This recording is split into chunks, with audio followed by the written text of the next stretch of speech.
The UFC rankings have been a hot topic of discussion this year, dividing the fanbase into two camps.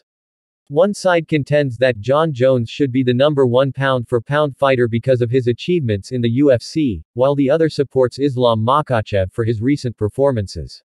Recently, MMA manager Ali Abdelaziz shared his thoughts on the ranking system. The UFC announced the updated pound-for-pound rankings following UFC 309. In the main event, Bones put on a dominant performance, eventually securing a third-round victory against Stipe Miocic. Fans hoped that this performance would help Jones claim the number one pound-for-pound spot.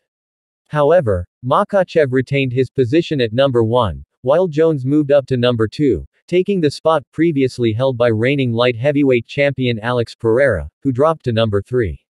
Reacting to the announcement, Abdelaziz took to X to share a 5-word reaction.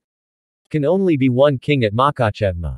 The reigning lightweight champion has been out of action since his last fight against former interim lightweight champion Dustin Poirier at UFC 302. In the back-and-forth battle, the 33-year-old secured the victory in the fifth round via submission.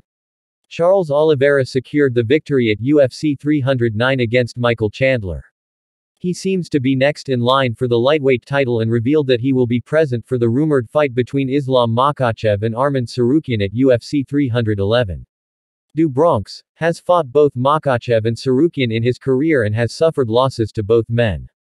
Before UFC 309, he spoke to New York Post Sports when asked about the Tsarukyan-Makhachev matchup. Oliveira backed Makhachev to get the job done and predicted how the fight would unfold.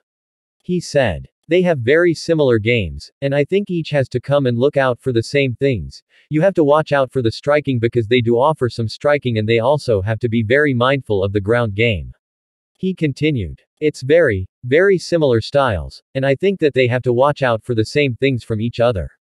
I think Islam is a little step ahead of Arman. I think he's just stronger by a little bit, but when push comes to shove, any of them could win."